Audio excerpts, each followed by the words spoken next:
I pity a country that would come up against us. The synergy with air, land, and sea forces and our ability to control the battle space and seize the high ground is devastating. All countries respect the power of the United States and they respect how dominant we are in this region. And we get better and better and better.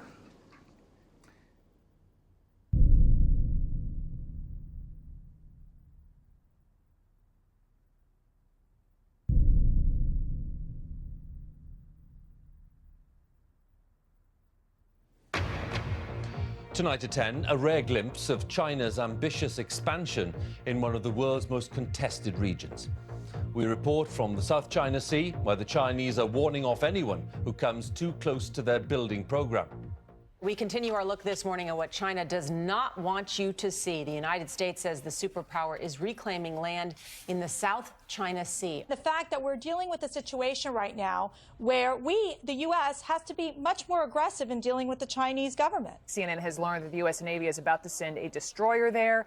Let's go to our CNN chief. CNN got exclusive access to classified U.S. surveillance flights over the islands.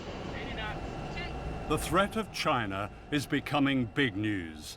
The media is beating the drums of war as the world is being primed to regard China as a new enemy. China's alarming creation of entirely new territory in the South China Sea is one part of a broader military push that some fear is to challenge U.S. dominance in the region. China is building airstrips in the South China Sea on disputed islands condemned by an international tribunal. This is now a flashpoint for war between China and America. What is not news is that China itself is under threat. These American bases form a giant noose encircling China with missiles, bombers, warships, all the way from Australia through the Pacific to Asia and beyond. I mean, if you were in Beijing looking out, you stood on the tallest building in Beijing and looked out at the Pacific Ocean, you'd see American warships. You'd see Guam is about to sink because there's so many missiles pointed at China. You'd look up at Korea and see American armaments pointing at China. You'd see Japan, which is basically, Japan's a glove over the American fist. I think if I was Chinese, I'd have a little to worry about American aggressiveness. And we have China surrounded, and we're doing more all the time to try and keep it surrounded and deepen that containment of China. But China presents a fascinating case of a country that is independent, doesn't have foreign bases on its territory, growing very rapidly, not as rapidly now as it did for 30 years, but still the second-ranking economy in the world. We have an adversary. And that adversary is China. And that adversary, unless there is dramatic reform inside China, will be our enemy someday. One myth, I think really that needs to be dispelled is that somehow China's aiming to replace America and gonna run the world. It's not. Well, first of all, the Chinese are not that stupid. The West, with its Christian roots, are about converting other people into their beliefs. The Chinese are not about that. It's just I'm not degrading the Western culture. I'm just pointing out the inherent nature, the DNAs of two different cultures. The Chinese 2,000 years ago built the Great Wall to keep the barbarians out, not to invade them. As the world's economic power moves rapidly to Asia, the response of the United States is to deploy the majority of its naval forces to Asia and the Pacific. This massive military buildup is known in Washington as the pivot to Asia. The target is China. The great power game in the 21st century is called perpetual war. For America's unchallenged arms industry, the annual prize is huge profits from almost $600 billion of military spending.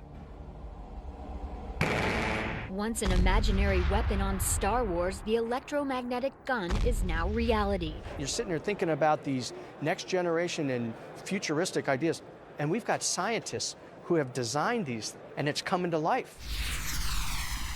And the smartest weapons need enemies.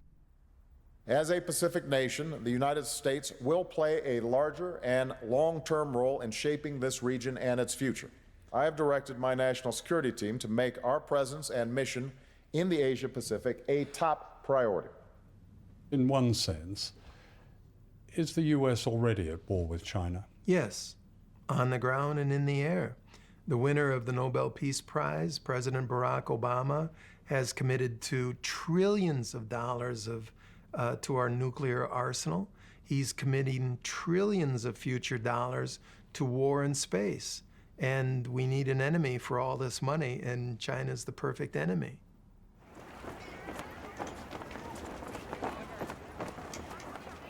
The aim of this film is to break a silence. The United States and China may well be on a path to war, and nuclear war is no longer unthinkable. In a few years, China has become the world's second biggest economic power.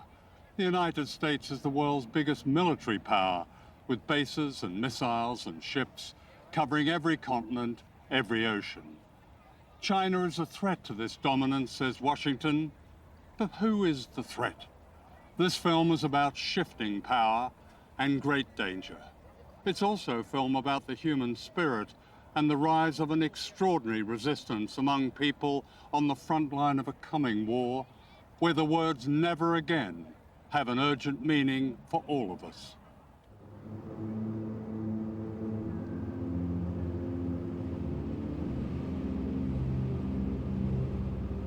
This is Bikini, the rim of an ancient underwater volcano in the Marshall Islands. With its necklace of 23 islands, Bikini is a place of beauty and silence and menace. Look closely where the Emerald Lagoon suddenly falls into a vast black hole. This is the crater of one of the greatest man-made explosions, the hydrogen bomb they call Bravo. It vaporized an entire island and poisoned almost everything and everyone. As our plane flew low, we seemed to touch its deathly void.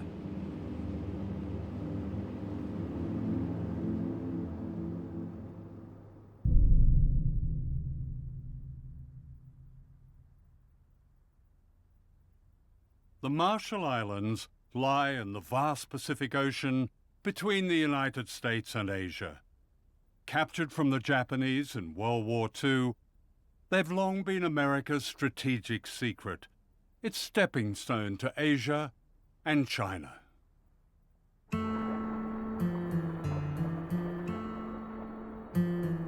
People here sustain themselves for thousands of years with abundant fish, breadfruit, and coconuts. They were skilled navigators who sail by the stars. Westerners might call this paradise. Ingat tayo di kualpe, ega nang mananteri, jangan kan lang awalip kayo. Medang iya namin tanang anaya to kanan namin. Kang mga tok kain na kanay. Baru ko na menang kilabero, ur. All that changed in 1946 when the United States took over the Marshall Islands as a trust territory, with an obligation to protect the health and well-being of the people. A nightmare began. The islands were turned into a laboratory for the testing of nuclear weapons and the people into guinea pigs. Crossroads, scene 24, take 2. In this propaganda film, the Bikini Islanders are being deceived. Unknown to them, plans were already underway to destroy their paradise forever.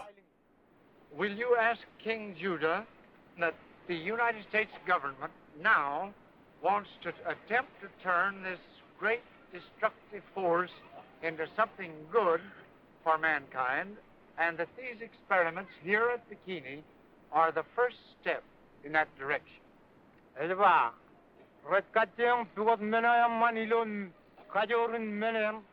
Tell him that's fine. Everything being in God's hands, it must be good.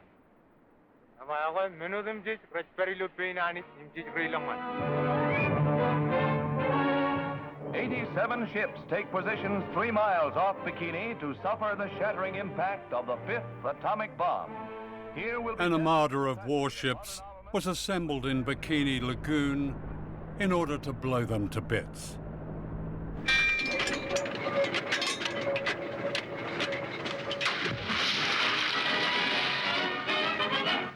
The decks of the 73 test ships anchored in Bikini Lagoon are scenes of feverish activity as scientists plot experimental programs designed to furnish data on blast effects of the mighty atom bomb.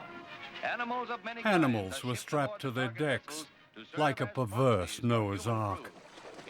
The experiment was to see how they died, how they burned. Special ointments are applied to determine their protective qualities. Other parts of the exposed areas being left bare to the atom blast. 3, 2, 1,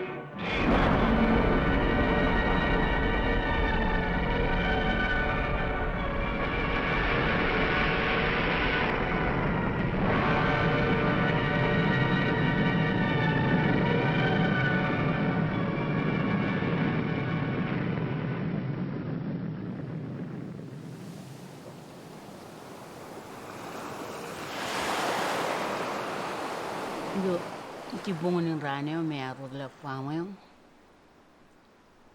Kami kiri, em ronga jaga hindingen, ane pulak, enot an tu pulak kwamayo.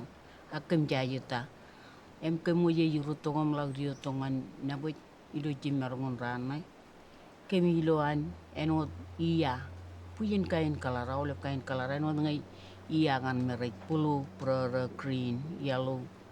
Ilo tereo ilo menako, ijo terengan pen rutoro rar, kakai riri, im chang, im ketire ilo loan mo. Ilo cipunganin nga parte ko kayari kamjang arti ya kepantaman na melaro jaga ini kan ko kamjang ilam nak boleh nor percuan pada, paenot nanin kakil jaro jaga jat nanin kakil enangan enoti.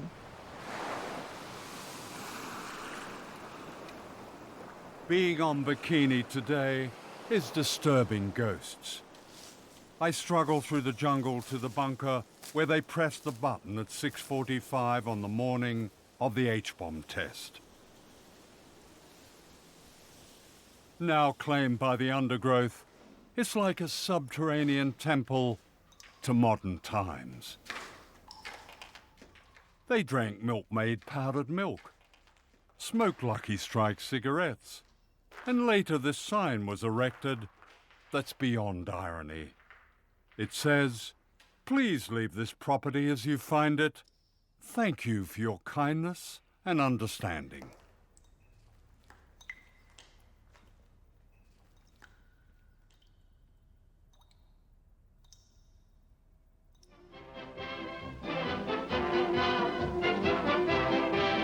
The Mamsells give their all for their art, and you can just bet that audience is giving with the wolf calls. The Bikini, named after the atomic explosion in the Pacific. The Bikini was an explosion everywhere. In 1946, the Bikini swimsuit was launched to celebrate the nuclear explosions that had destroyed life on Bikini Island. The inventor of the Bikini, a Frenchman, made his fortune. Today, a bikini body is promoted in magazines as an object of desire and good health. The bodies of the people of Bikini and other islands are the most irradiated in the world. All these women have had thyroid cancer. Iwa kami ang alam tudo ilo ay wilalayo. Emlalo puyinan mengo poda go wandel dak yenga lela ping pobu kemeng tu ja pobu poda ba ngai jo para em pobu mledon te orang ngai bara lagi libeng elin cetrana kala karbo dalak Ilang armi gerar tem dak rar tairia. Ilu pongoneo ajiri rorar dari yang menang tereu. Ilang rar panai. Today, Bikini is unfit for human life. Radiation poisons the food and water. Our shoes registered unsafe on a Geiger counter. The abandoned cemetery looks out to where the sun rose one morning, then rose again as apocalypse. The equivalent of one Hiroshima bomb was exploded in these islands every day for 12 years. A scarred beauty has returned to the island, but the people haven't. Exiled to barren islands, many of them starve. In 1968, President Lyndon Johnson told them it was safe to go home.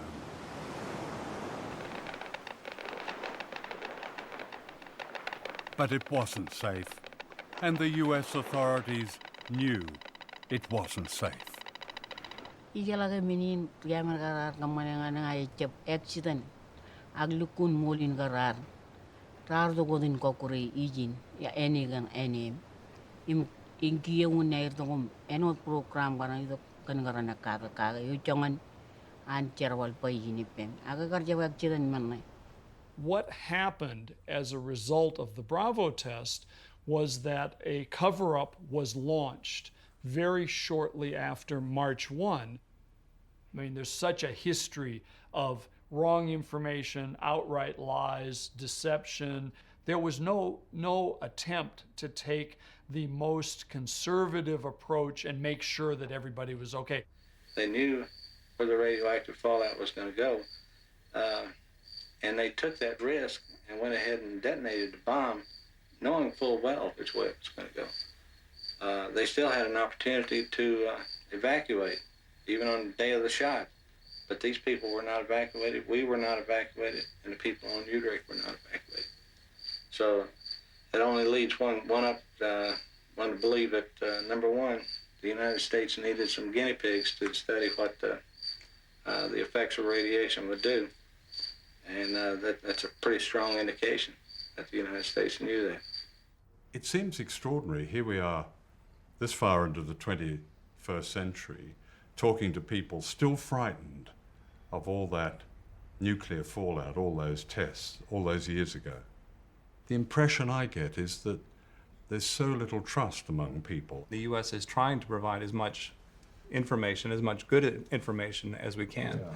And so I wouldn't accept the characterization that there have been lies and cover-ups. The word guinea pigs comes up a lot from these survivors. I would refer you to our embassy website on that. I've read it. And that question was looked at during the Clinton administration, and that was not the conclusion they came to. The secret of the Marshall Islands is Project 4.1. Declassified documents reveal a scientific program that began as a study of mice and became a study of human beings exposed to radiation. Chicago is where it all began, and to the AEC Argonne Labs in Chicago last week came 7 men, natives of the Marshall Islands. Leben is from Utrecht. He and the rest were irradiated by our March 1954 hydrogen bomb test. John is mayor of Rungala, which is 100 miles from Bikini. John, as we said, is a savage, but a happy, amenable savage. His grandfather ran almost naked on his coral atoll. The white man brought money and religion and a market for his copra. John reads, knows about God, and is a pretty good mayor. The Iron Room is a radiation detector for human beings. Inside, John, the mayor, whose first visit to the white man's country meant San Francisco cable cars and Chicago skyscrapers and streamlined trains, whose first visit to the white man's country meant the Iron Room. A savage governs his life by ritual. And he understands this because he thinks of it as a new ritual. Sitting alone inside the room. Outside, a strange kind of priest in a long white coat. When the ritual of the Iron Room was over for John, it began for the others. As each finished, he was told it was over, and he was given apples and other good things to eat. Then he took off the ritual clothing, and the 7 men put on the suits and topcoats they had been lent in Hawaii, which they would return in Hawaii on their way back in the Marshall Islands, in the middle of the Pacific Ocean. United States government documents clearly demonstrate that its scientists conducted human radiation experiments with Marshallese citizens. Some of our people were injected with or coerced to drink fluids laced with radiation. Other experimentation involved the purposeful and premature resettlement of people on islands highly contaminated by weapons tests to study how human beings absorb radiation from their foods and environment.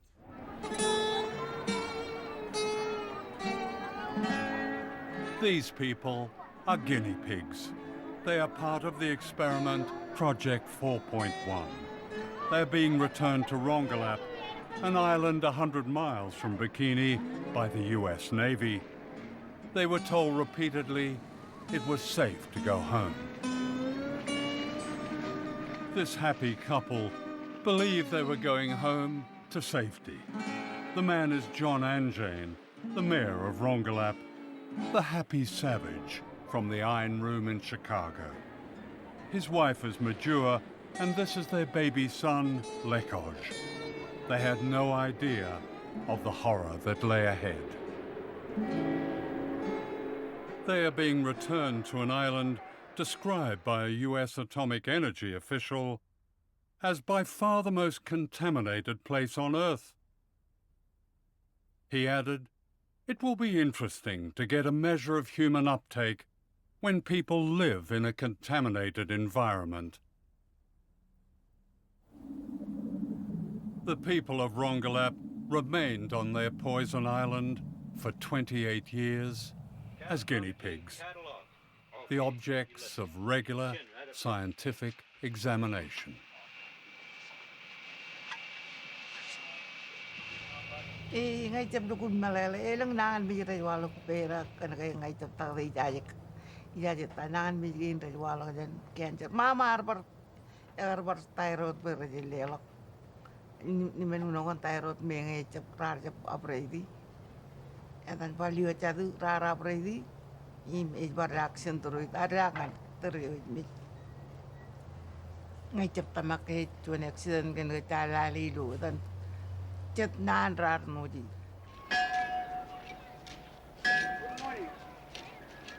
The islanders pleaded with the US authorities to move them to safety as evidence emerged that the second generation, the children, were also poisoned.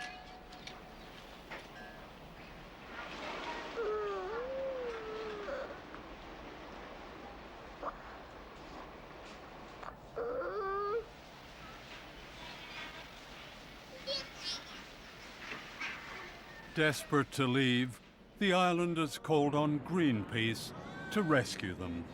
This ship, the Rainbow Warrior, moved the entire population to an uncontaminated island. They called it Operation Exodus.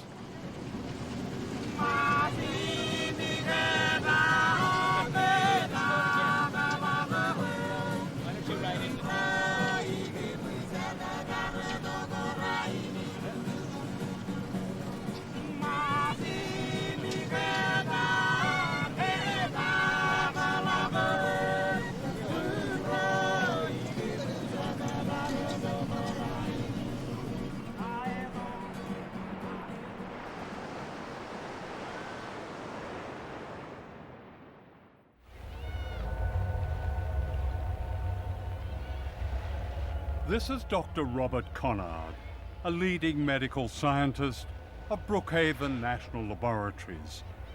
Conard devoted his distinguished career to examining the islanders.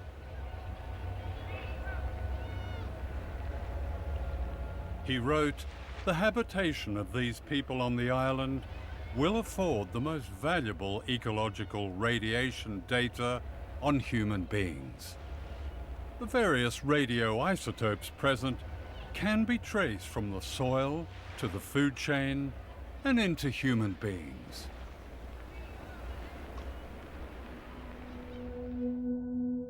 Dr. Conard gained the trust of whole communities. When he brought the islanders to New York to be examined, he showed them the sights and had them over for a barbecue.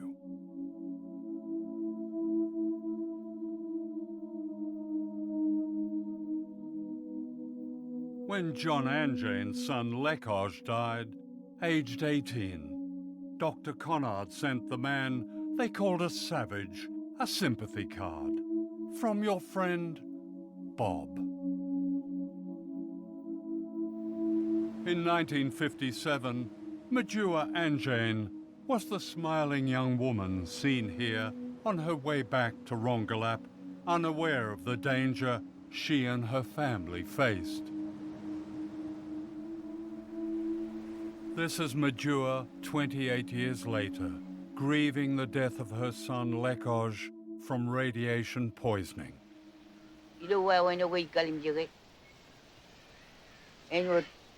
Tuan meni nur eurar lor air kamar mure eor rei gagni ni jaole bin yenu di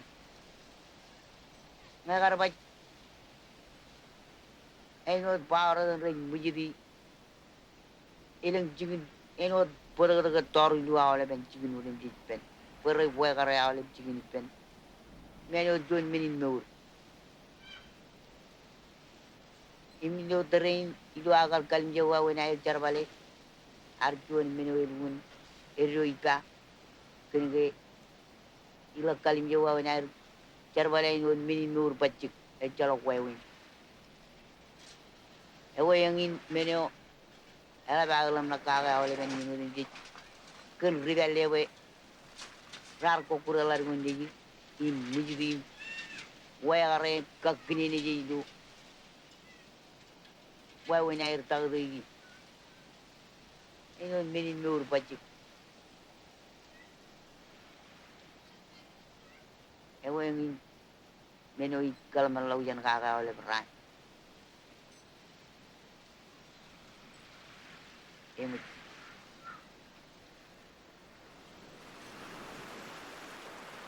Like her son and her husband, Majua died from a virulent cancer. I don't see any great clinics that have been established by, if not the Department of Energy, certainly not by the US government. There's a clinic downtown in Madro.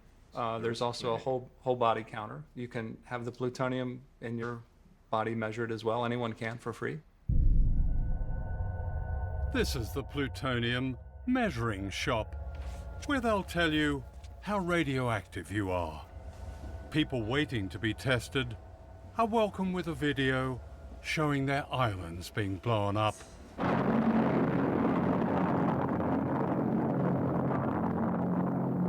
And this reassuring commentary. Yahweh Kong Aulip, Etaim Bill Jackson, Program Manager of the Department of Energy, DOE Marshall Islands Program.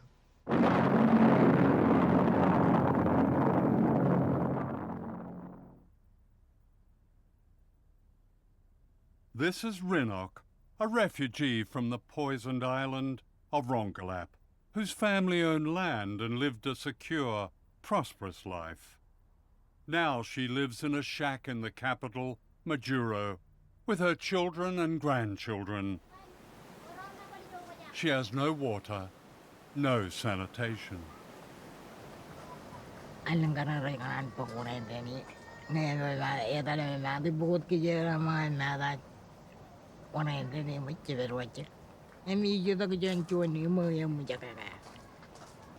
And power, she has electricity?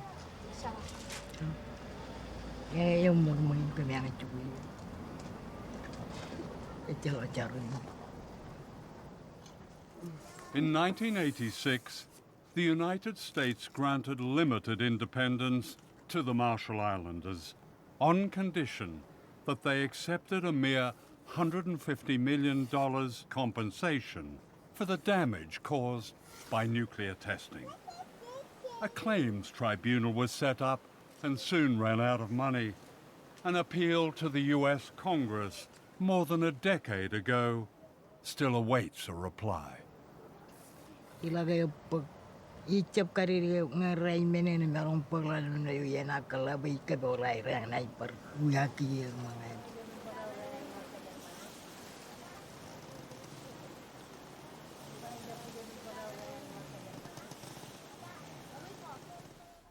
Darlene Keju Johnson was a young health worker who became the champion of her people after she discovered the full extent of their suffering caused by nuclear testing, that many more islands were poisoned than the Americans claimed. This remarkable speech in 1983 broke the silence. I bring greetings from the Marshall Islands and throughout Micronesia. We have hundreds of women who have miscarriages. We have leukemia cancers. We have thyroid cancers. We have stillbirth babies. We have nowadays, I just gone back from home, and I have talked to many women and men in the population, is that we have babies we call jellyfish babies. A baby is born on a labor table, and it moves up and down like this. It's a colorful, ugly thing. It does not shape like a human being. It moves up and down like this on a labor table because that thing is breathing. That is a baby. In 1982, Darlene married Giff Johnson, the author of this tribute to his wife. Darlene was one of the liveliest, most entertaining individuals that I have ever had the pleasure of knowing. She was a voice for the voiceless. Like so many Marshall Islanders, Darlene died of cancer, age 45.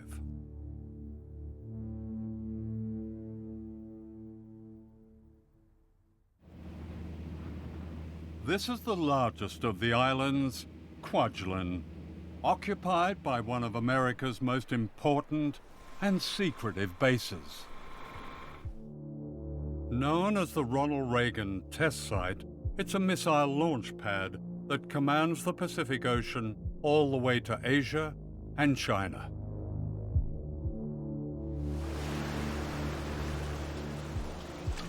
Here, the people of the Marshall Islands are once again being subjected to the testing of weapons of mass destruction designed for a coming war.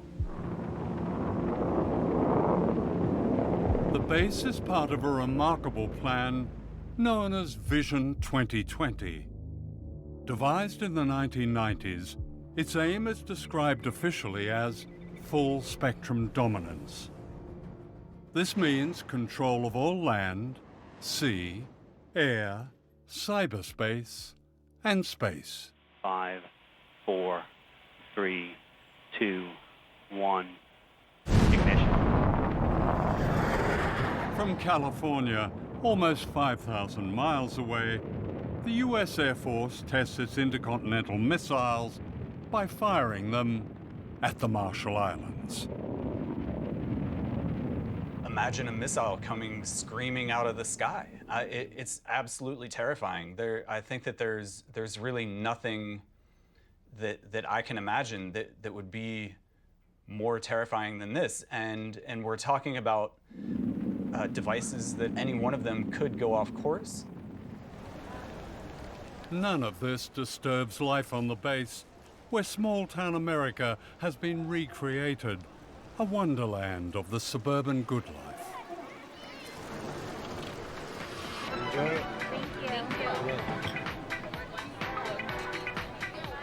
Fabulous. But there's nothing better than living on a tropical island. I pretty much have beachfront property, you know? It's great. I love it here.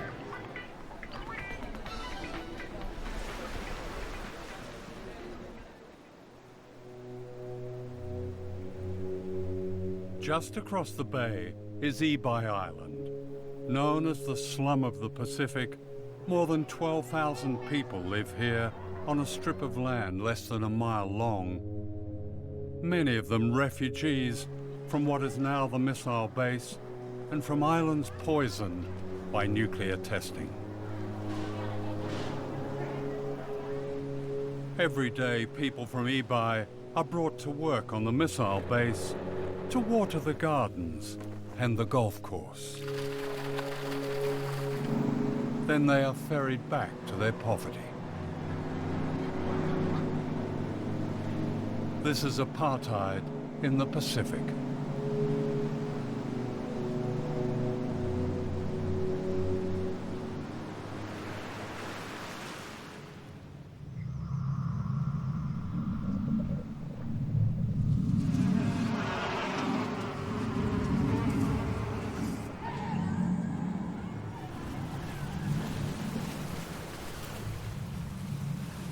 Ebi needs a lot of things. What? Medicine, Getting medicine. education, and job.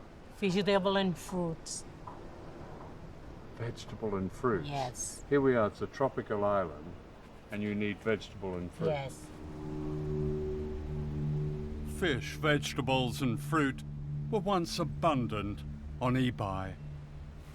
Today, fish is contaminated by toxic pollutants, says the Environmental Protection Agency.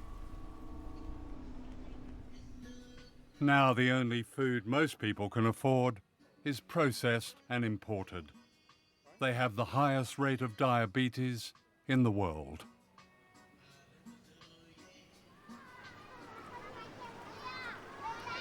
When someone gets really ill, do they go to the hospital over on the base? Because they've got a pretty modern clinic over there.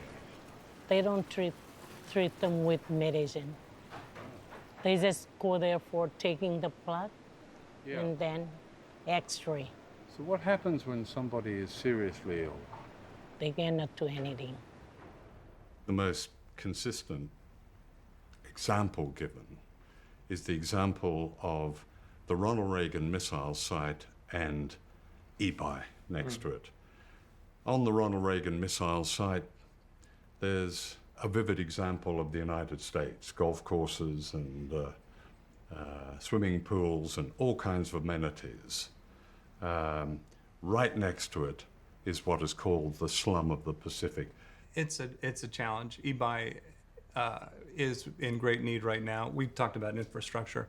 One of the projects the U.S. is working with our Australian colleagues and with the Asia Development Bank is a sewer and water project, desperately needed for Ebi. Ebi is overcrowded.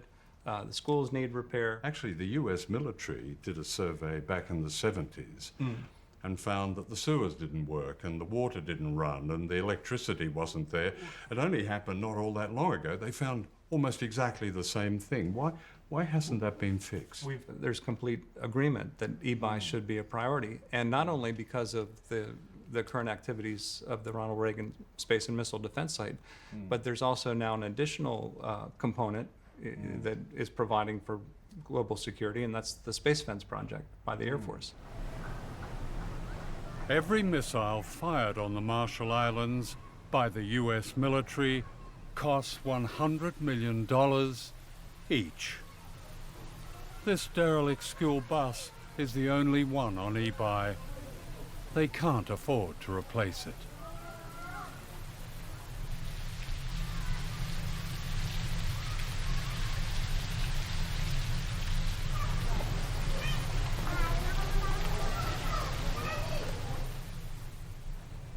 The base is not good for us.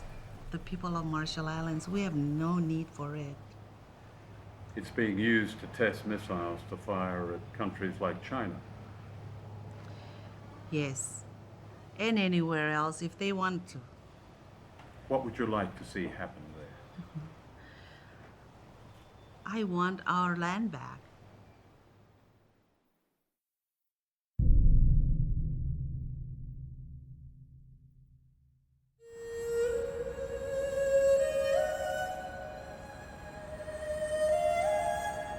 This is Shanghai, the historic port on the Yangtze River, China's greatest city. I had arranged to meet the American author James Bradley, whose latest best-selling book, The China Mirage, reveals an extraordinary hidden history of American power and modern China. It was almost illegal for someone like me to know a Chinese for almost all of American history.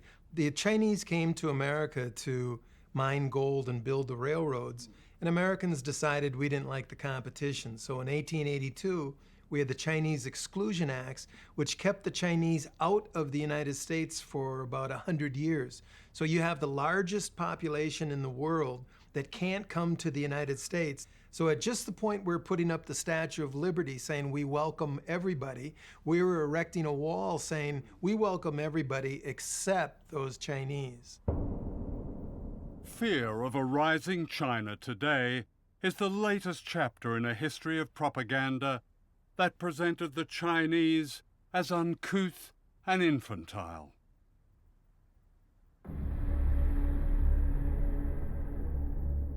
To Western popular and political culture, the Chinese became the yellow peril, and racial stereotypes bore the constant theme of fear and threat. Boris Karloff as the evil Fu Manchu, his passion for power twisting his brilliant mind as he revels in the horrors of human sacrifice and torture. Behind the mask of Fu Manchu. This caricature of an entire people concealed another agenda: opium.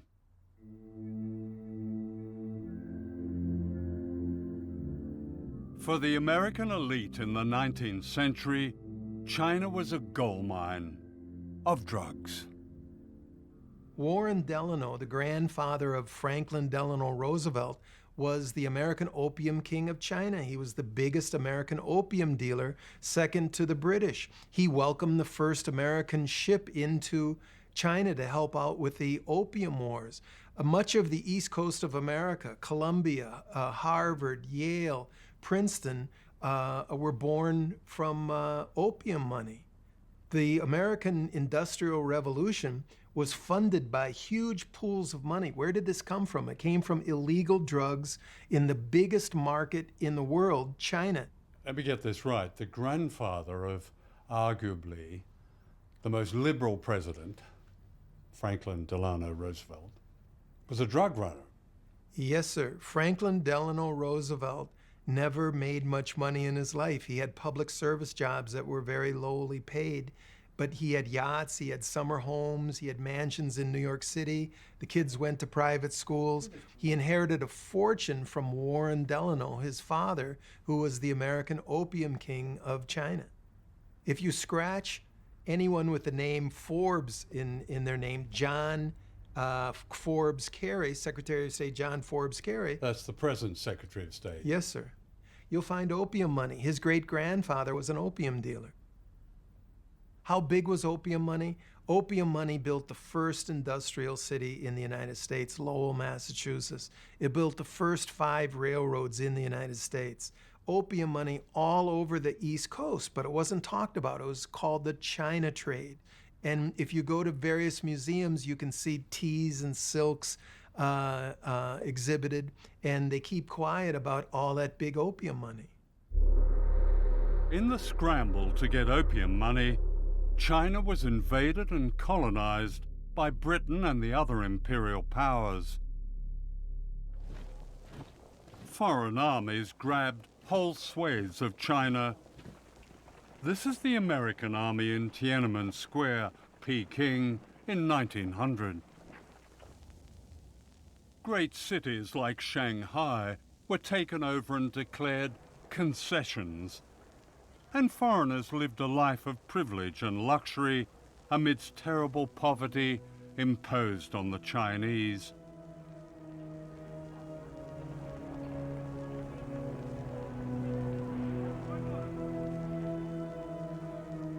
a resistance known as the Boxer Rebellion was put down with a savagery.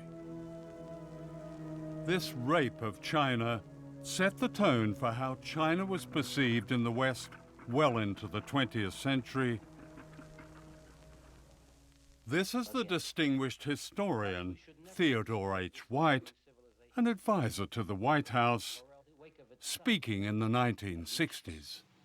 Perhaps China is too vast to be governed by mercy.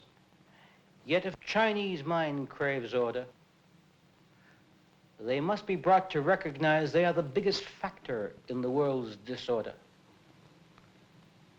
And we must untangle the madness of their mind. The most difficult task in the world is to reach the minds of men who hate you. What White was really complaining about was the loss of a China that the Imperial West could dominate, and the defeat of General Chiang Kai-shek, who with his famously powerful Christian wife, Mei Ling-sung, guarded America's interests in China. That is, until they were thrown out in 1949 by a communist revolution led by Mao Zedong. Mao had beaten Chiang Kai-shek 3 times in huge battles involving millions of combatants. Mao was a winner in this contest from the early 1930s on, but we knew very little about it, and people don't understand that even today. Shanghai hears the message clearly as foreign businessmen board up their shops. Go now, go quickly, for communism marches. Take what you can, but flee. In pell-mell haste, the Western powers evacuate the city they have built, for good and bad alike must leave. The businessmen come for profit, as well as missionaries come to heal, must say goodbye, as out the Yangtze steams the last of Western influence, and farewell to a century.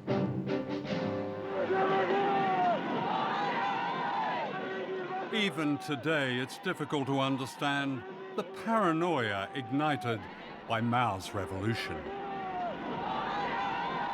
As we look at China on the map, we can see that China is the basic cause of all of our troubles in Asia.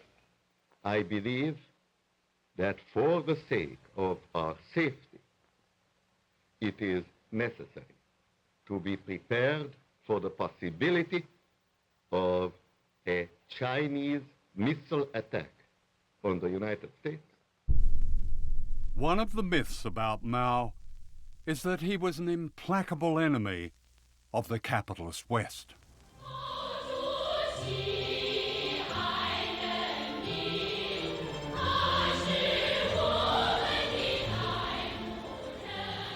Shanghai today is a prosperous international city, still run by the communists, at least in name.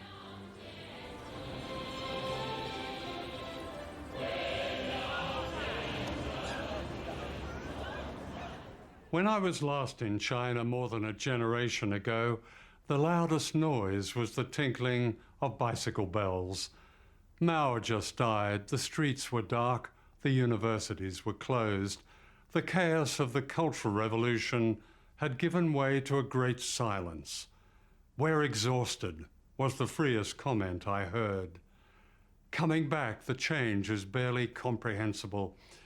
Here in Shanghai, the freedom bears no comparison. Yes, there are issues with human rights, especially the right to speak against the state and challenge its power. Since I was last here, millions of people have been lifted out of poverty, many of them into an entirely new middle class.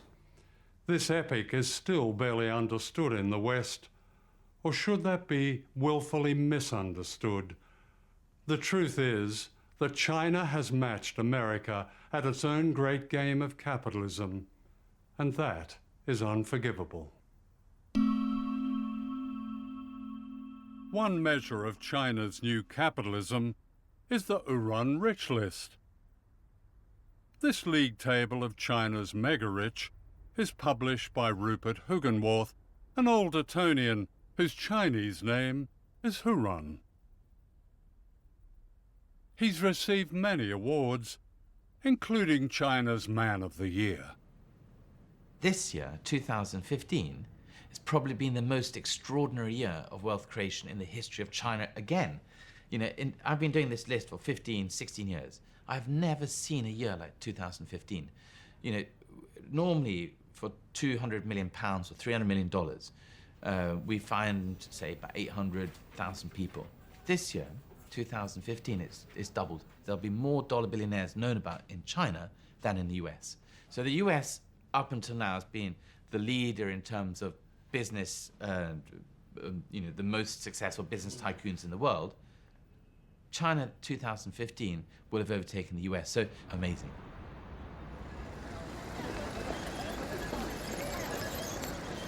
Modern China is full of telling ironies, not least this museum that was once the house where Mao and his comrades secretly founded the Communist Party of China in 1921.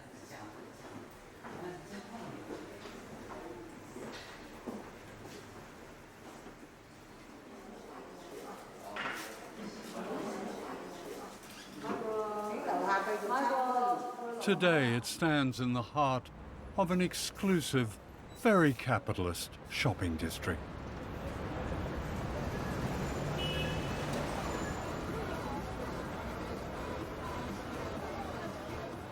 When you leave the shrine to China's Great Revolution, you're confronted by a surreal spectacle. For right outside where the Chinese Communist Party was born are the very symbols of capitalism. Starbucks, Apple, Cartier, Dolce & Gabbana, and down there perhaps the free market's greatest triumph, bottled water that ensures you live young, costing £6 for a small bottle in my hotel. Would Mao spin in his tomb if he was here? I'm not so sure. Hidden history is always a key to the truth. 5 years before his great communist revolution in 1949, Mao sent this secret message to Washington. China must industrialize, wrote Mao. This can only be done by free enterprise. Chinese and American interests fit together economically and politically. America need not fear that we will not be cooperative. We cannot risk crossing America. We cannot risk any conflict. Mao received no reply. Nothing has changed. Mao Zedong was looking to be a friend with the United States from the beginning. Mao says, I will go meet Franklin Roosevelt in the White House. Mao reaches out in 1950 to Harry Truman. He reaches out to Dwight Eisenhower. His hand was tossed away.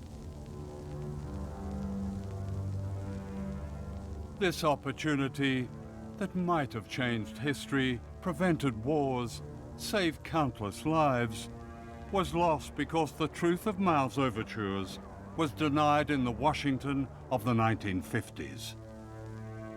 State Department officials who had carried Mao's messages were condemned unjustly as communist traitors. Everybody who knew Mao, who spoke Chinese, was gone. In the 1950s, the State Department had no employees who spoke Chinese. It's resulted in us not having relations with the #1 most populous country in the world. In 1979, this man, Deng Xiaoping, became China's paramount leader. He said, socialism does not mean shared poverty.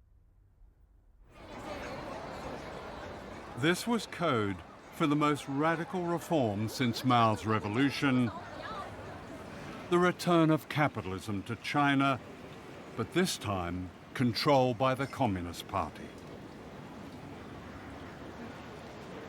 To be rich is glorious, Deng was reported as saying. America was now threatened by the emergence of a vast image of itself.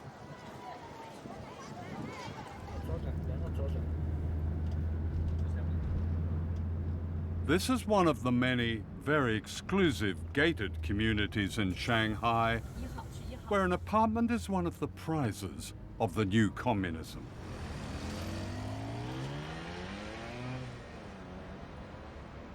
I had arranged to see Professor Zhang Weiwei, a close aide to the late Deng Xiaoping, the man who changed China.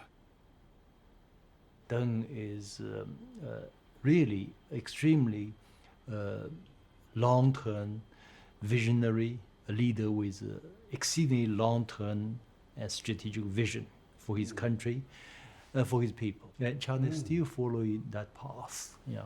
Actually, this is really a tradition from China's long history. You look at even like Mao, he said we should, surpass UK by which year, we should surpass United States by which year. So this tradition continues to this day. Even Xi Jinping today is also doing the same. Actually, what many Chinese have problem with Western media is the stereotypes about China. If you are content with stereotypes, you miss so many things. If BBC broadcasts something, they are happy to always mention this communist dictatorship, this autocracy. No, actually, with this kind of label, you cannot understand this China as it is. But if you watch BBC or CNN or read Economist and try to understand China, it will be a failure. It's impossible. Multiple parties fight for political power and everyone voting on them as the only path to salvation to the long-suffering development. This is Eric Lee, a Shanghai entrepreneur, educated in America, and typical of a new, confident, outspoken political class.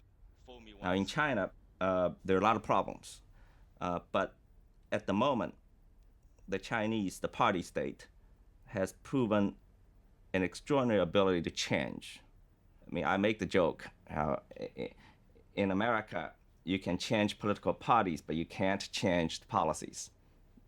In China, you cannot change the party, but you can change policies. So in the 65 or 66 years, China is being run by one single party, yet the political changes that have taken place in China in this past 66 years have been wider and broader and greater than probably any other major country in modern memory. So in that time, China ceased to be communist. Is that what you're saying? Well, China is a market economy, and it's a vibrant market economy, but it is not a capitalist country.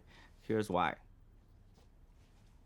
There's no way a group of billionaires could control the Politburo as billionaires control American policymaking. So in China, you have a vibrant market economy, but capital does not rise above political authority.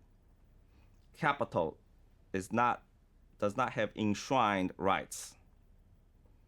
In America, capital, the interest of capital and capital itself has risen above the American nation.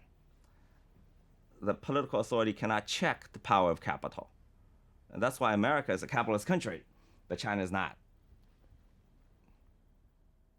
This is the ironic title of a best-selling book by Zhang Liezhi, a journalist and critic who lives in Beijing.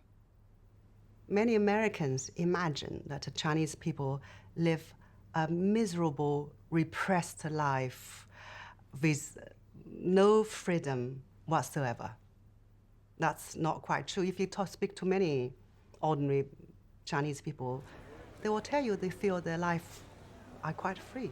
Some 500 million people being lifted out of poverty, and some would say probably 600 million people. That's a great achievement.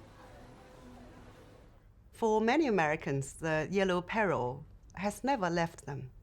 I think there's a fear about China. Of course, there's a fear of China's rapid rise, but it also has a lot to do with China's the label as a communist state.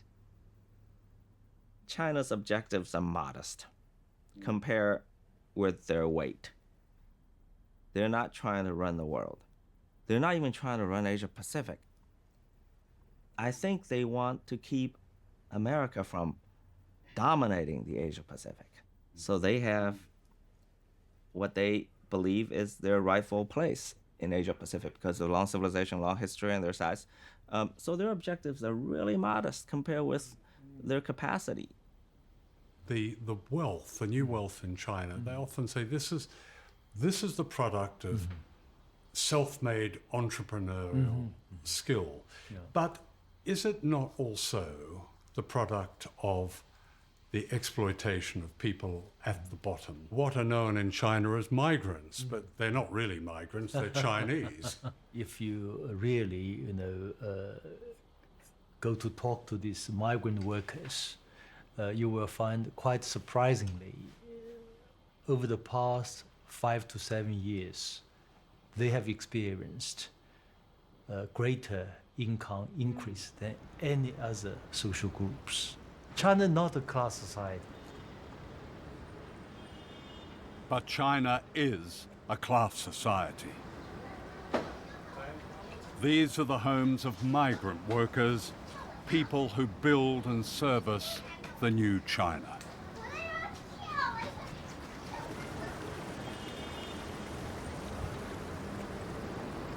Here it's not uncommon for 3 families to share one tiny flat.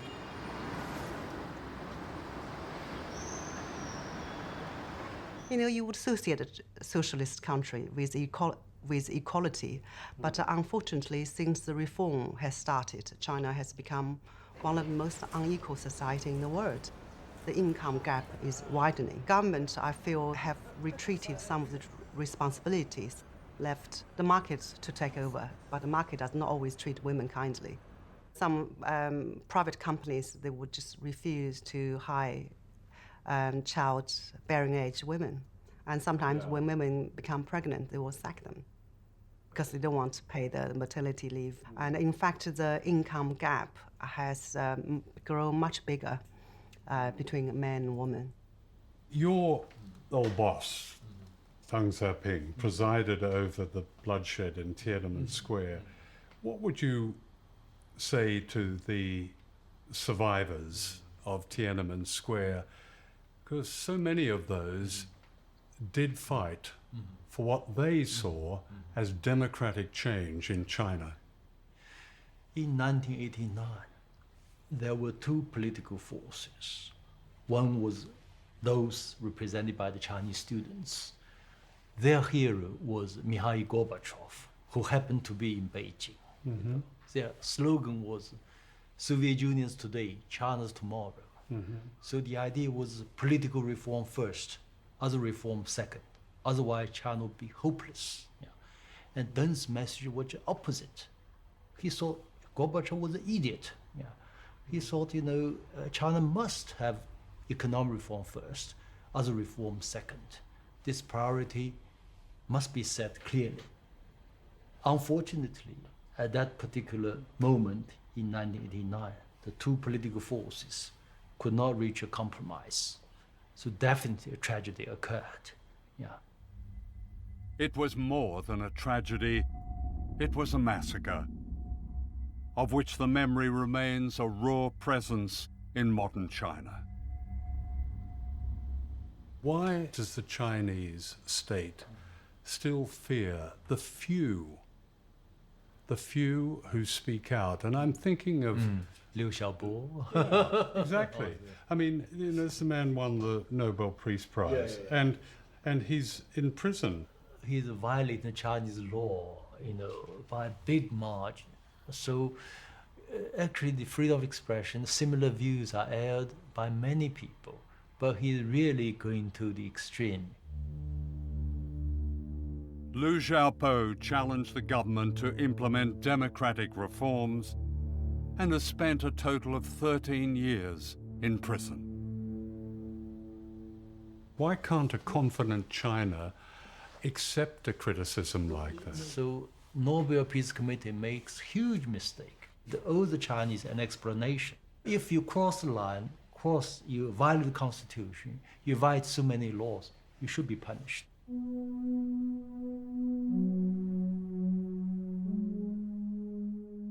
And yet in China today, the spirit of protest and dissent lives on in different forms. In 2015, strikes and community protests and activism reached record levels, this resistance is seldom reported in the West. So there are lots of protests in China. Typically, for example, land being grabbed by officials for commercial development, and the farmers are not being compensated properly. Yeah. But the farmers now know more aware of their rights, so they protest. Or young workers from the factory, they demand a better wage or better working condition. But many of the protests, they are economic driven, not political driven. They are regional, not nationwide. So this kind of things will unlikely develop into real movement, or so-called, you call that revolution. Yeah. So the Mao's revolution was the last revolution? Well, never say never.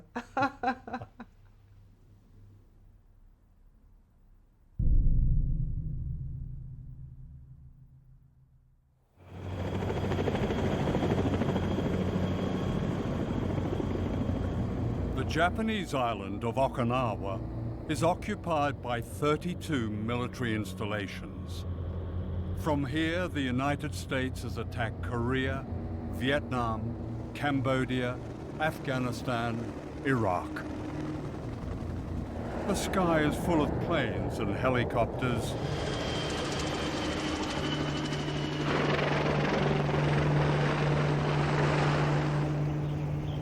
Wherever people go, they are fenced in and told to keep out.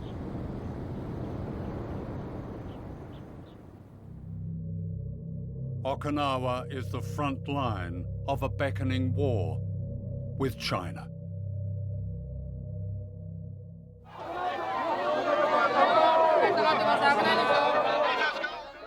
Aged 87, Fumiko Shimabukuro is one of the leaders of a non-violent resistance that's challenging Washington's pivot to Asia.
Fumiko is a survivor.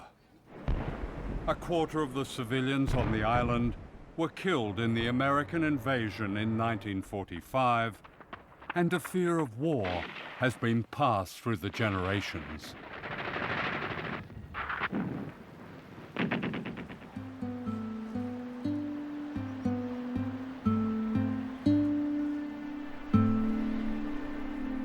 Today, those who witness these horrors live in a place of extraordinary beauty, surrounded by coral reefs and a unique marine life.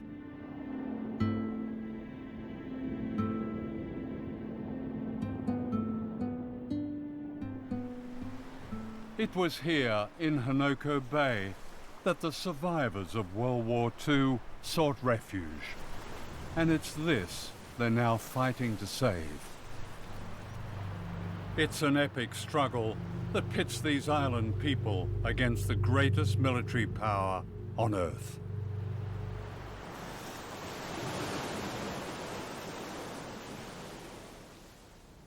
This is the office of a former governor of Okinawa, Oto Masahide. What he has done is create not so much a museum, but an appeal to the outside world to understand the resistance in Okinawa, to understand the suffering, to read its hidden history. It begins in 1945 when the Americans invaded. Here is General MacArthur arriving in Okinawa. A second invasion happened 10 years later in what became known as the Bulldozers and Bayonets campaign. American forces seized prime agricultural land, burned farmhouses, and killed livestock. The dispossessed people of Okinawa marched the length of Japan, appealing for help. This wall is devoted to a resistance in Okinawa that never ceases. Everywhere people go on the island, they are confronted by this sign.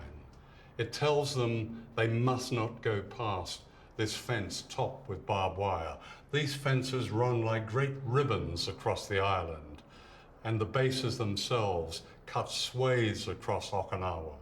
But all around them are people with this continuing demonstration, this continuing resistance. And they have a message. It's people of the world. Watch what Japan and the US are doing. Don't let them force the bases on Okinawa.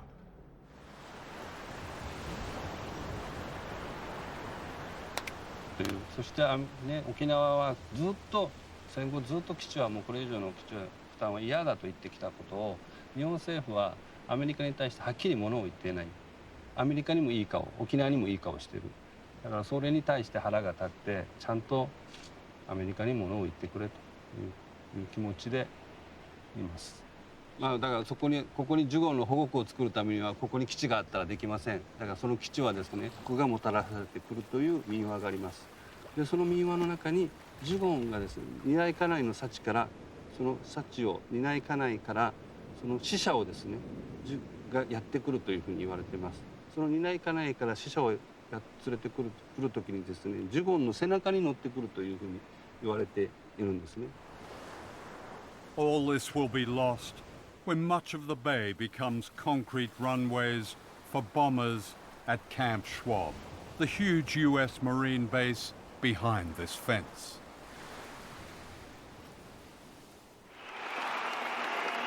In 2014, Okinawa elected a new governor, Takeshi Onaga, who won by a landslide on one issue, stopping the new base at Hanoko. This was election night outside the American base at Camp Schwab. ああ、明日みです。こんばんは。はい。ありがとう。ありがとう。ありがとう。やった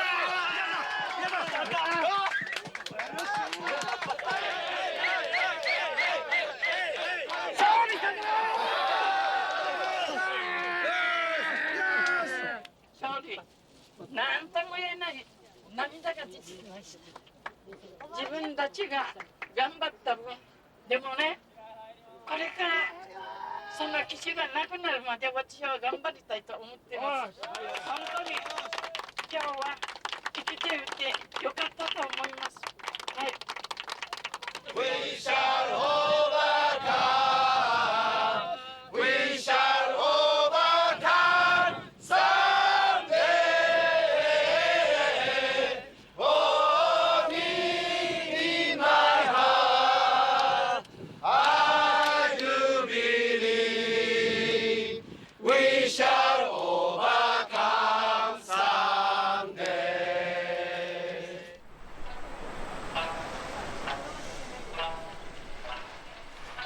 The New Year's celebration of their victory was bittersweet. The government in Tokyo resented this unprecedented challenge to its authority. The issue is now in the Japanese courts. Japan's Prime Minister, Shinzo Abe, has also made clear that with the backing of his powerful patron America, he wants to reawaken Japanese nationalism and reclaim its military power.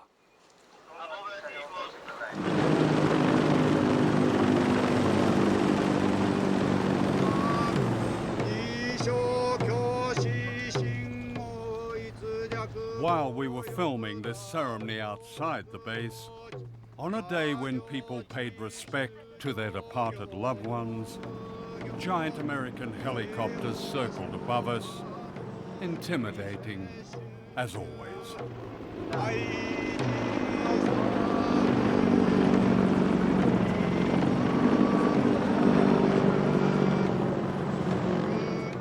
The threat of these low-flying aircraft is a constant presence in Okinawa. Teachers often can't teach because of the noise and the fear.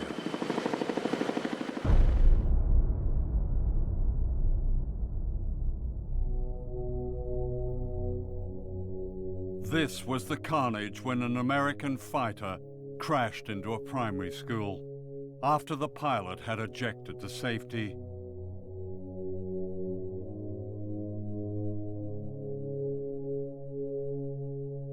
Haru Akira, age 7, was terribly burned. これは10時半頃かな。それでメソールだったからマスターサードンがな、その方が石川に教授って時落ちていますので宮森校に行ったんだけど、どこにいるか分からなかったんですよ、その当時。でそれ人から「あきら君は病院中部病院に行ったよ」というある人が「あきらはあっちにいますよ」と言ってそれして行ったから焼けているようにして焼けてもう一目見るだけでも苦しくても全くヤギさんが焼け焦げている状態でした。それ話したくないですよね。Akira suffered throughout his youth and died from his injuries, aged 21.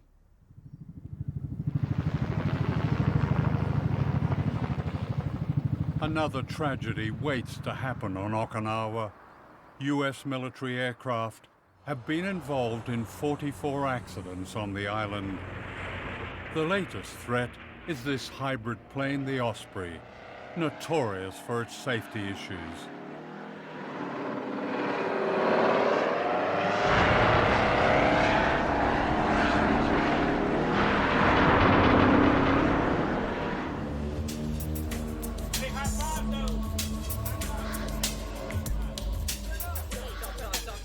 Wherever the military is based in Asia, there is a relationship with local people, especially women, that often breeds resentment.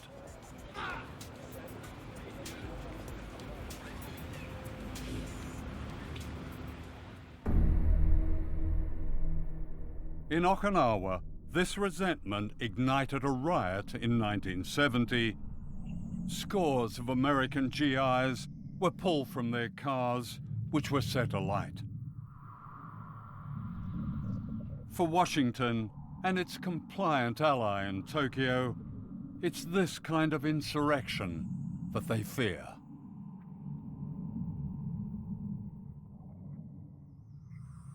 During the making of this film, a young woman was raped and murdered, allegedly by an American military contractor from one of the bases.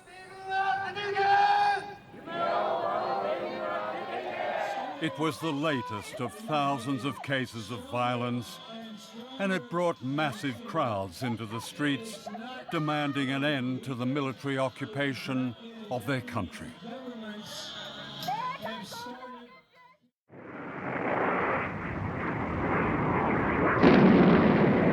This is a Mace missile, designed to carry a nuclear warhead.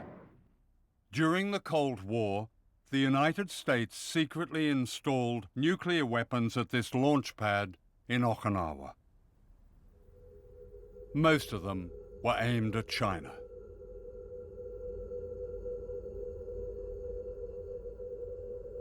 Today, the nuclear missile site is run by a Buddhist organization, the Soka Gakkai, as a peace museum.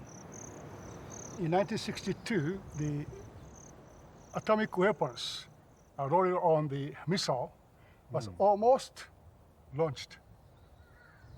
They're almost launched? Yeah.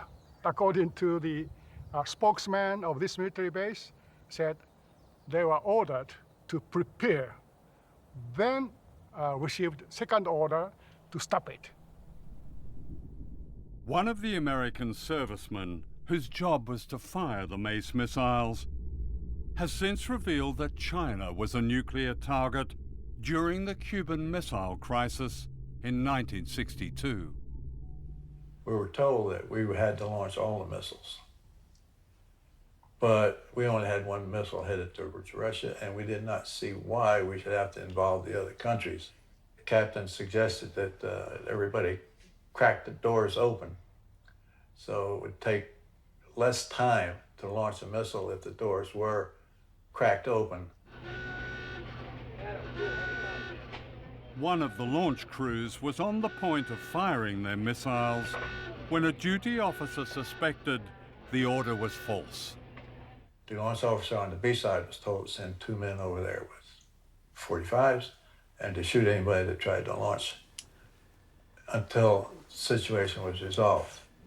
And it would only take like 15, 20 seconds to run the distance between the two command centers. So those 2 men kept that whole crew at bay while we made a decision as to what to do. And it wasn't very long, maybe 2 or 3 seconds later, where a very nervous major came over the intercom issuing the stand down order. And then we just kind of looked at each other like we could have exterminated the whole planet. The major who had given the launch order was quietly court-martialed and dismissed from the Air Force. That morning is just as familiar to me and as clear as yesterday morning is. And this is 53 years later. And how clear blue the sky was. And there was just some very light clouds, and there was a perfect breeze blowing and a perfect temperature. I did not know what the temperature was, but it just felt perfect. And we were all just kind of taking it in and taking in the smell of the air and the sea and the land mixture together, and everything smells so beautiful. This is very interesting because it shows the cities in China where these Mace missiles were aimed at. Yes. Which ones do we have here? This is Okinawa Island. So within 2,000 kilometers, you find Peking or Beijing, Xi'an, UK, and Hong Kong, Shanghai, Taiwan, Taipei, and Pyongyang, North Korea, within the range of missile.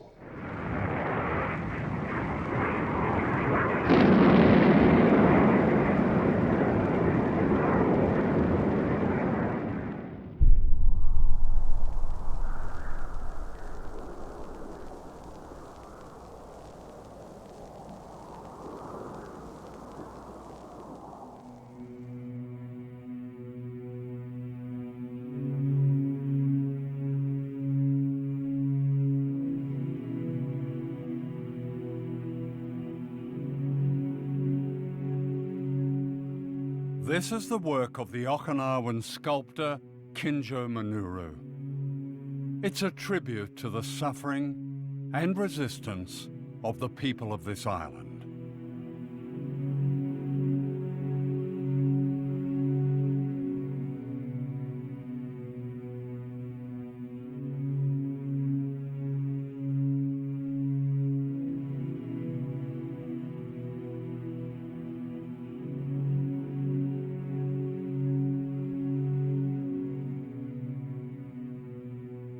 More than 1,000 miles away, on the Korean island of Jeju, these symbols of struggle are hauntingly similar.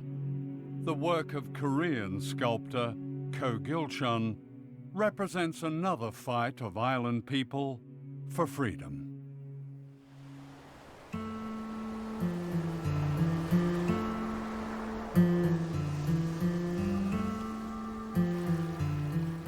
A semi-tropical sanctuary of unusual beauty, Jeju Island is a World Heritage Site. The government of South Korea declared it an island of world peace.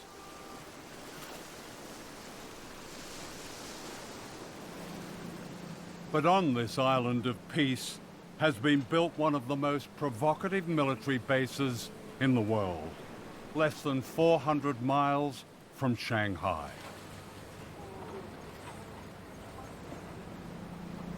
Like Okinawa and the Marshall Islands, this is America's front line in its so-called pivot to Asia.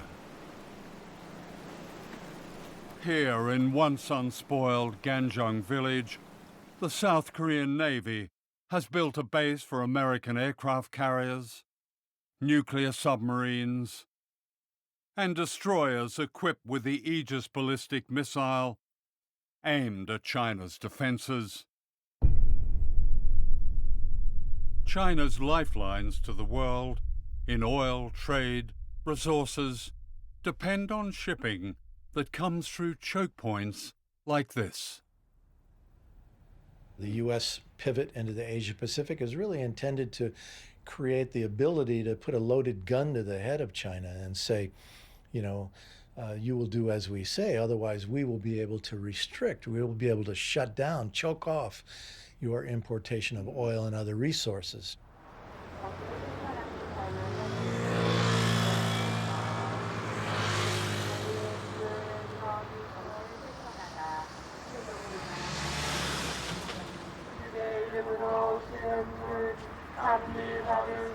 For 9 years, every day, often twice a day, these Catholic priests have staged a mass that blocks the gates of the new military base on Jeju Island.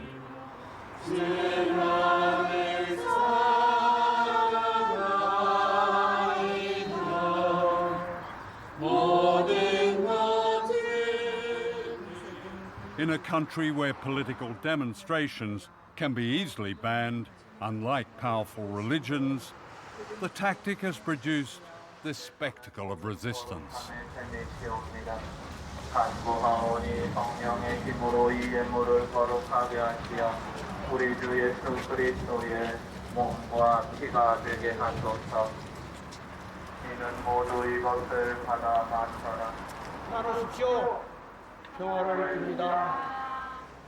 Father Moon Jong-hun has led the fight to stop the base being built and several times suffered serious injury.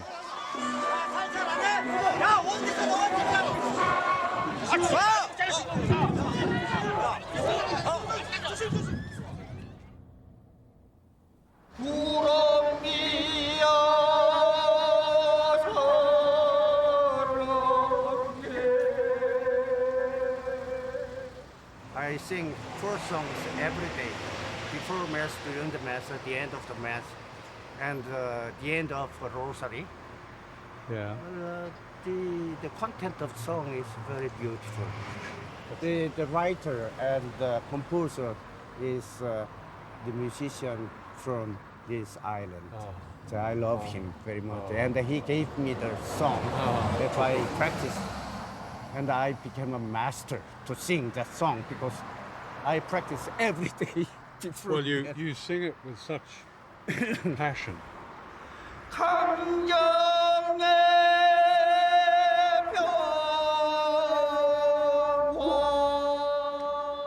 Sometimes we just wait. Typhoon, typhoon struck. Do you sing then? Do you have a mass when the typhoon strikes? Oh yes, during this, no exception. What will happen if this base becomes operational? They have destroyed the environment, destroyed the life of villagers. No, we should be witness of that oppression and violence, you know. Why do they do it? Well, they'd like to rule the Pacific area, whole area, right? They'd like to make China isolated in this globe. Yeah. You know? It means U.S. government want to be emperor of this world.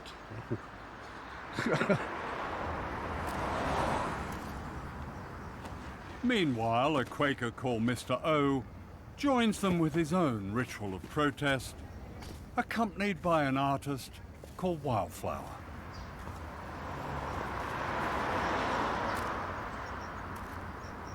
오초원 선생님이 산보유배를 하다 보면 이렇게 바닥에 숙여야 되잖아요.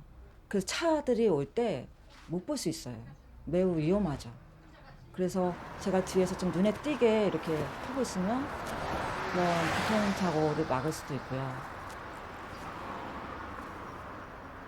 저도 제 바느질이 명상이라고 생각하거든요. 실제로 그 뇌파가 명상할 때 거의 비슷해요. 바느질할 때. 저는 저 해군기지가 명백하게 미국의 전쟁기지라고 생각해요. 그래서 배칠과 더불어서 우리나라 한반도 남쪽, 전쪽, 서쪽으로 미군 기지가 들어있어요.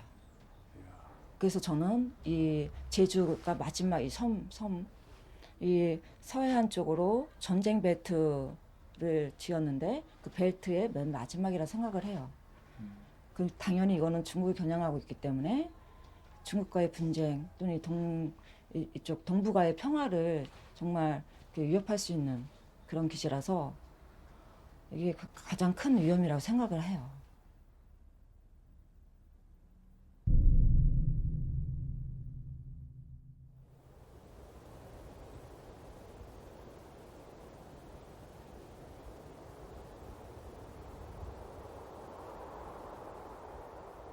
This is the center of an empire that never speaks its name, whose power is represented in this extraordinary world map of American military bases.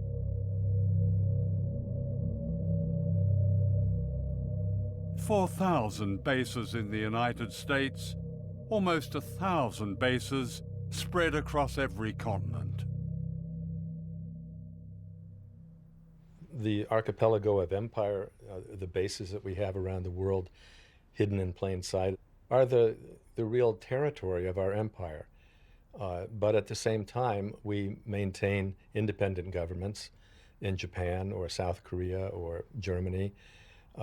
They don't have autonomy when it comes to foreign policy. So it's a very sophisticated and effective system whereby we pat ourselves on the back for helping to midwife democracy in Japan and Germany and South Korea and various other places, while keeping the lid on in that we don't know what these countries would do if they were fully independent.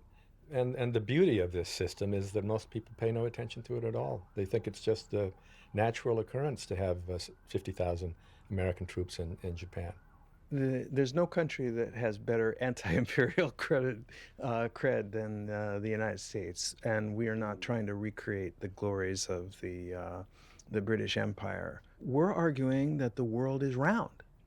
We have a global policy, and all nations have global rights. No ocean has ever been dominated the way the U.S. dominates the Pacific. Navy and Air Force. They claim in the Pearl Harbor headquarters of the Pacific Command, they claim to be responsible for 52% of the Earth's surface. And when you look at their logo, it shows an eagle over the Aleutian Islands with one talon coming down somewhere near Seattle and the other coming down right over Beijing.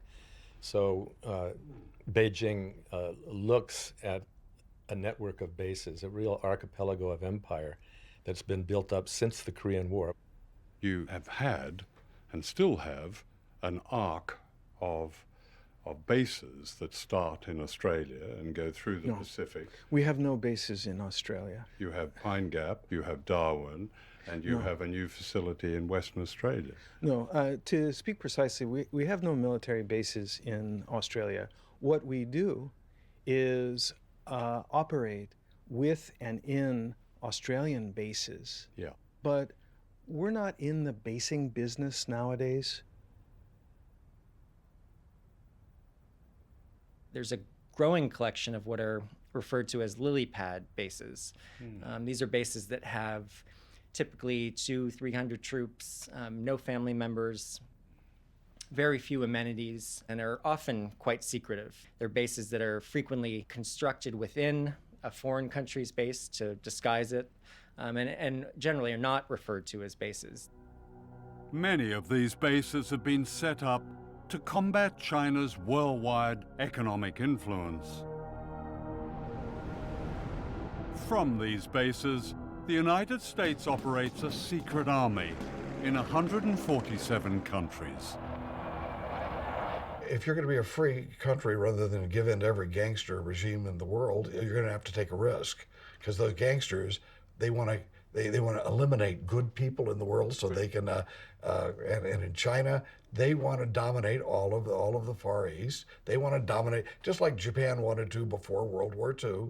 Their goal was to dominate that part of the world.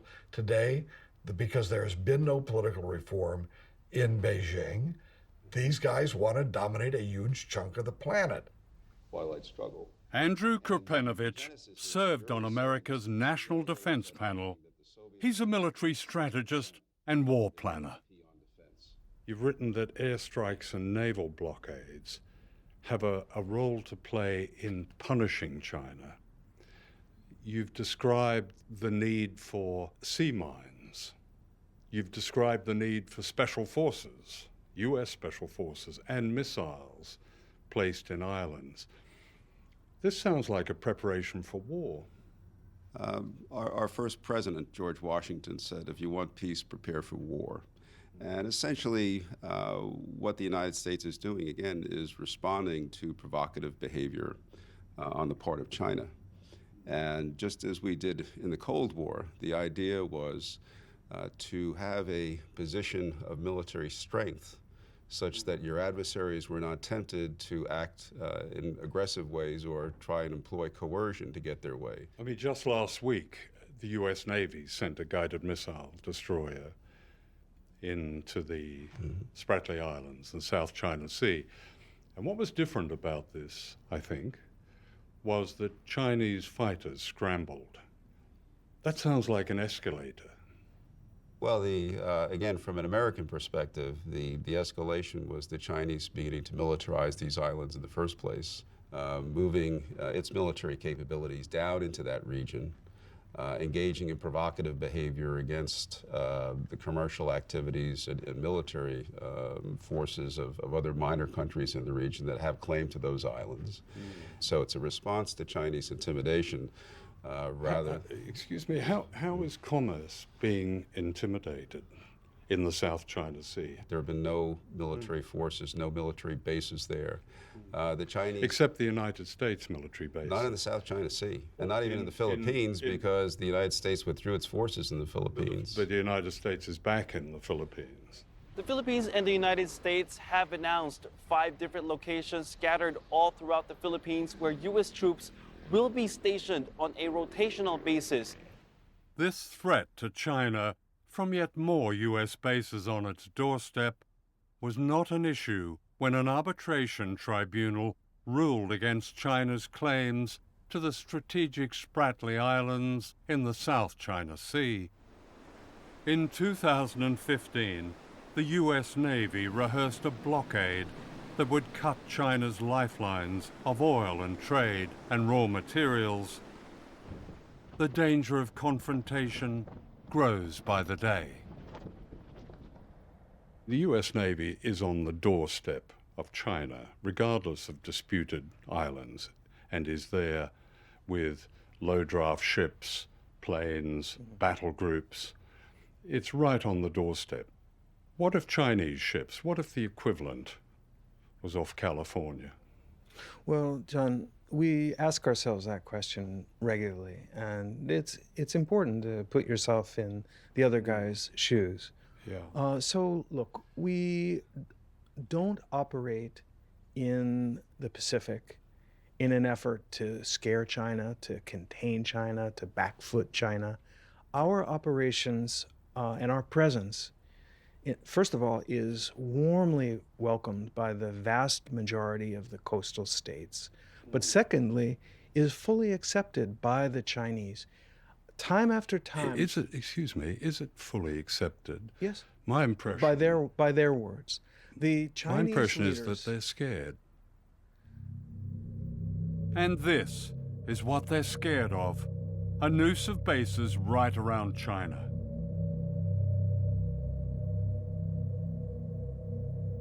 Missiles, bombers, drones, warships. A provocation of war. Today, I state clearly and with conviction America's commitment to seek the peace and security of a world without nuclear weapons. Under Obama, nuclear warhead spending has risen higher than under any president since the end of the Cold War. It's all a magician's show, because at the same time that Obama is talking about that, not only is he spending $1 trillion to modernize U.S. nuclear forces, but he's deploying these missile defense systems to encircle Russia and China, which makes it impossible to get rid of nuclear weapons in that climate. Everybody wants to look like they're tough. See, I got to be tough. I got to show you, I'm not afraid of doing anything military. I'm not afraid of threatening. I'm a hairy-chested gorilla. And, and you don't want to look like you're weak. So what you do is you talk more and more aggressively, and if you don't want to do it yourself, because you maybe think it doesn't look very presidential, you let somebody under you do the talking. And we have gotten into a state, the United States has gotten into a situation where there's a lot of military, saber rattling, and it's really being orchestrated from the top. Yeah. This seems incredibly dangerous, all of this. That's an understatement, I think, but I agree. Yeah. When you routinely plan for mass murder, you become conditioned to it. That's what this is. We accept it. Oh yeah, we have nuclear weapons. The Defense Secretary, he's just announced that there will be warships and special forces and planes sent to the Philippines, and the Wall Street Journal has described this as the vanguard of a major U.S. presence in Southeast Asia. That sounds like... Where does this end? What's the purpose? I mean, where are we going to stop this process before it starts a war? And then if the war starts, where does that end?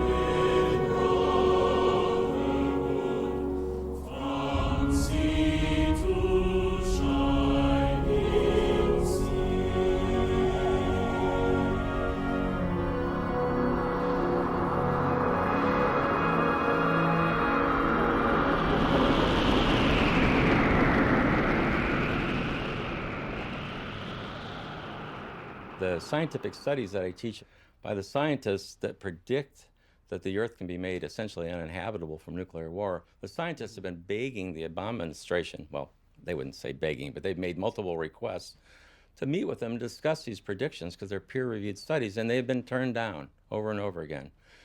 They've been peripherally told that, well, we don't think the long-term environmental consequences of nuclear war are all that important if the immediate effects of nuclear war don't stop it. But the long-term environmental consequences of nuclear war are liable to wipe out the human race. In one exchange, nuclear exchange between the US and China, what could be the consequences? Well, let me just give you an example of what one Chinese 4 or 5 megaton warhead would do to a city in the United States. If it got through, the detonation of that weapon over a city would instantly ignite about 600 or 700 square miles on fire. And within 20 to 30 minutes, all of those fires would coalesce into a single gigantic firestorm. There would be no escape from it, so all the people there would perish. So the U.S., with, say, hundreds of nuclear weapons on Chinese cities. Well, when you combine all the smoke from these nuclear weapons detonating, it actually creates millions of tons of smoke. Black carbon smoke will rise above cloud level into the stratosphere. It's heated by the sun. It acts like a solar collector. And that smoke, because of that, will stay there for 10 years or longer. And what the smoke does is it blocks warming sunlight from reaching the surface of the Earth. And it becomes so cold in a matter of just a couple of weeks that the temperatures will fall below freezing every day for 1 to 3 years. And it will become too cold to grow food crops for at least 10 years or longer.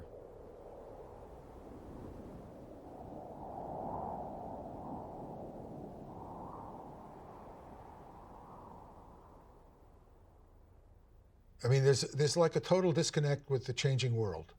You have a giant rising power, in this case, China. Why would you expect a giant rising power to not want to have more control over its destiny? What we should be doing, in my view, is trying to cultivate a sense of friendship and cooperation, and we can have our differences with them. If we think they're doing something in trade that we don't like, let's have it out with them. But this saber rattling is the worst thing we can possibly do.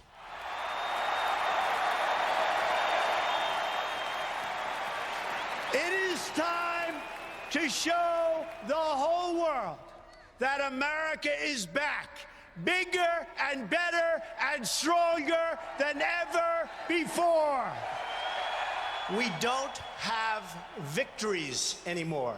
We used to have victories, but we don't have them. When was the last time anybody saw us beating, let's say, China in a trade deal? They kill us. We can't continue to allow China to rape our country, and that's what they're doing. It's the greatest theft in the history of the world. The new president, Donald Trump, has a problem with China. The urgent question now is, will Trump continue with the provocations revealed in this film and take us all to the edge of war? There never have been two countries more interdependent on each other than China and the U.S. in history. And China is the largest trading nation in the world and in history. So China's economy and their society and their lives are linked to the entire world, including America and the West and all the other countries. So I think interdependence between these two countries and among all the nations of the world speak to peace.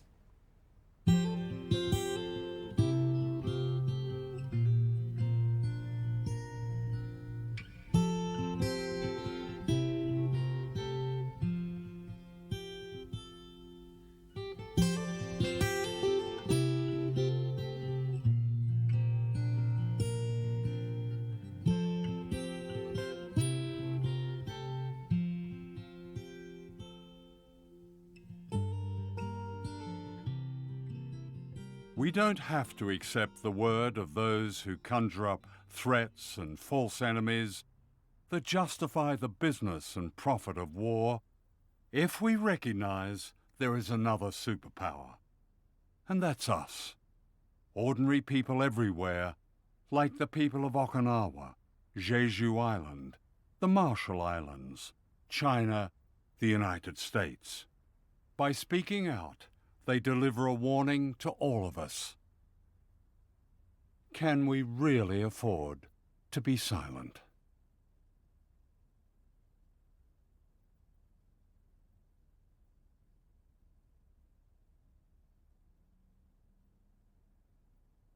We'll meet again. Don't know where, don't know when, but I know we'll meet again some sunny day. Keep smiling through, just like you always do, till the blue skies drive the dark clouds far away. So will you please say hello to the folks that I know? Tell them I won't be long. They'll be happy to know that as you saw me go, I was singing this song. We'll meet again, don't know where, don't know when, but I know we'll meet again some sunny day.